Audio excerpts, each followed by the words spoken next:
అందరికి షాలోమ్. దేవుని నామంకి స్తోత్రం కలుగును గాక. మేము థ్యాంక్ యూ.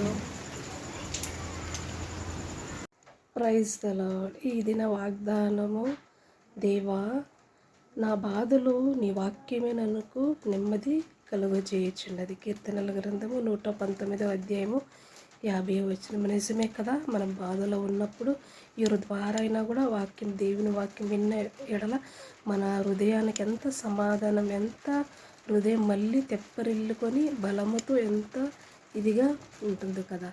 ఇది నా వాగ్దానం మీ జీవితంలో, మీ కుటుంబ జీవితంలో జరుగును గాక. ఆమేన్. May God bless you. Thank you.